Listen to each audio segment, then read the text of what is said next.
Welcome to the second review of the evening. Up this time is Explosionade DX. So the DX stands for Deluxe because this is a reworked version of a game that released 5 years ago, maybe even more. I think, because the Steam version I think was a later release from the original version. Um, and if you recall, we did actually cover this game last season, if I'm remembering correctly. It was in our interview with Mommy's Best Games. I know Shoot One Up DX was the focal point there, but Explosionade was talked about at length there as well. So if you want to know more about the specific changes and additions that have been made to this game, go check that out in our archives. I will admit, like right now, I do not remember what exactly was added, because that interview was months ago, and sometimes the interview stuff flows out of the head. You know, But anyway, so we were gifted the PlayStation 4 version of the game. So over to Petty for the body of the review. So yeah, this is basically, it's hard to explain, I guess, kind of like a twin stick platformer with shooting elements. It's weird. That'd be something akin to say Contra or Metal Slug. Maybe Metal Slug, but like there's still like some more mech stuff to it. Maybe like Cybernator then. I have not played that one, so I'll take your word for it. Like I don't. I mean, that certainly wasn't twin stick, but that was definitely mech based. Mm-hmm. What do you use to shoot? Well, there are two options. And jump, actually. To jump, you can either use the X button on the PS4 controller or R1. Mm-hmm. And if you hold your jump, you can hover. L1 locks you in place. You can shoot with either the right stick or Locks you in place, meaning your aim. yourself in place, so you can aim in Even all if you're eight in directions. midair? Well, Okay. it stops you from walking and gives you free aim. Okay. And you can either fire with the square button or the right stick if you want to aim while you're firing. And then there is your shield with L2, which lets you bounce and kind of hover. So you can get anywhere using it. You have grenades on R2, which I'm pretty sure I don't need to explain grenades.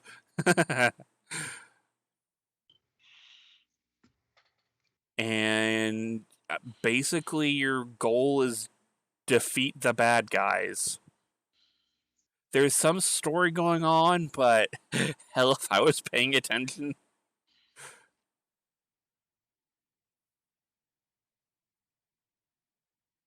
And yeah, there are different amounts of HP depending on what difficulty you get. Your HP is the little yellow bar underneath the score. You can get I don't think there are any HP pickups. So it's basically, if you lose health during the level, you're kind of screwed. And then, as far as penalty for death, it's you start at the beginning of the stage you were at.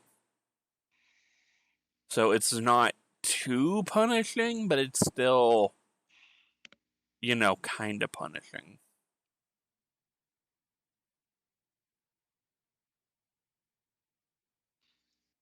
And yeah, the aim is kind of finicky because it wants to try and snap the usual directions, you can kind of finesse it in between them, but it doesn't want to stay there all the time.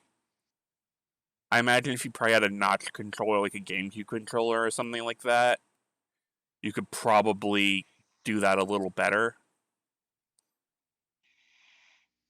And now you can blow up the regular stone walls. And I don't think you have to defeat all the enemies, just get to the exit, at least in most stages. And then it's just kind of, beat the duders. There are sometimes these purple, like,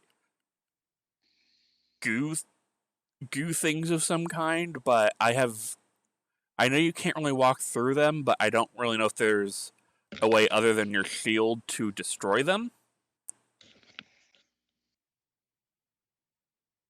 And then, yeah, gold is points, so if you really care about that.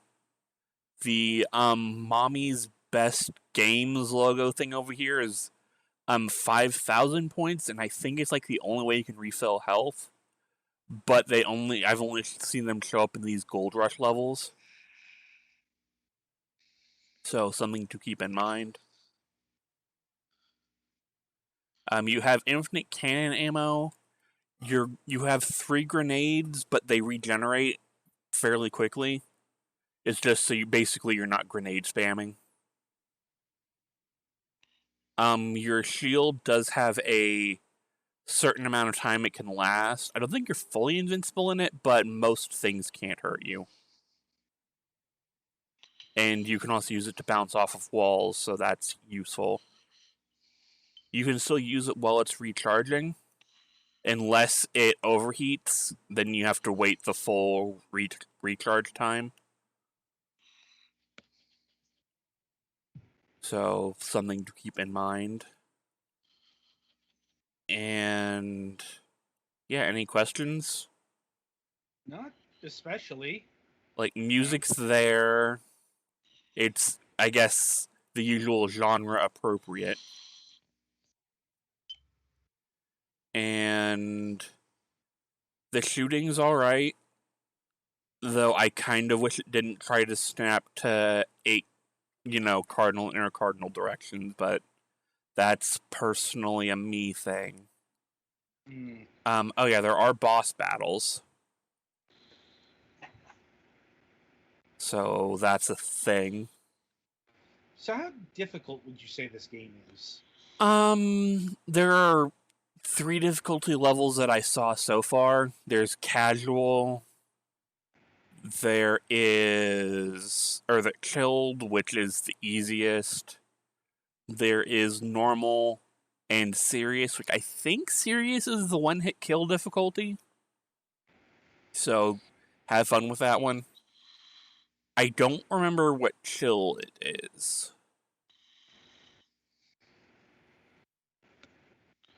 I think it might be one of those, you might regenerate health or something like that. Mm-hmm. But I played on normal, so I have no clue. So, yeah, this is a game. It's not terrible.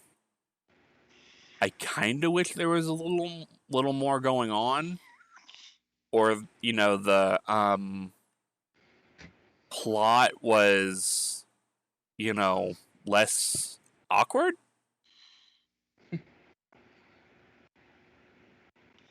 Like all it is some fairly brief text boxes that don't stay around for long. So it's hard to get invested. Other than, there is like a 10-minute text scroll at the beginning. I doubt it's actually 10 minutes, but it felt like it. So yeah, according to the thing, there's about 60 levels each. Each, I guess, playthrough, game, what have you. It saves in between levels, so you can always come back to it I don't believe there's an actual level select, at least until you beat it, I'm guessing. So if you wanted to retry a level, you'd probably have to wait or start over if you're some kind of masochist. Which there are people who do that, but you know. Right. So yeah, I think that's about it. Like, there are leaderboards. Art is okay. It's kind of hard sometimes to tell between the metal unbreakable floor and some of the breakable objects. But such is life with, this kind of super realistic art style, I'm guessing what they're trying to go for. Uh-huh. So yeah, all in all, the game is fine. I don't think I've, nothing has offended me about it, but at the same time, I'm, not gonna run out to play it some more, Mm. So I think that's it from me. All right. Well, I'm like, in terms of pricing, so the original Explosionade can be had for $3.99, and the DX version can be had for $5.99. Oof. $3.99 would probably be the better option, but I don't know what's different between the regular and deluxe. Well, platforms is one. Yeah. You cannot get the DX version exactly on Steam, for example. Mm-hmm. Like I do remember that's one of the things. Like the newer versions are the DX. So, and the DX version has been released on all modern platforms in sense of PlayStation 4, Xbox One, and the Nintendo Switch. Like I don't think they have dedicated PlayStation 5 or Xbox Series X. But they're backwards compatible. Yeah. With a game like this, I don't think that matters all that much because, this is a game that would have to be redrawn to really take advantage of the PlayStation 5 or Series X. Mm-hmm. Like Hell, even then. Well, it's like you could bump up the visuals to 4K, but, it's all hand-drawn art. Mm-hmm. Like, it's not the same as polygons and all that stuff, but we don't have time to get into that. Anyway, so I guess that's about it for Explosionade DX. Be sure to tune in after the break, as the Galax will be taking on How to Take Off Your Mask Remastered.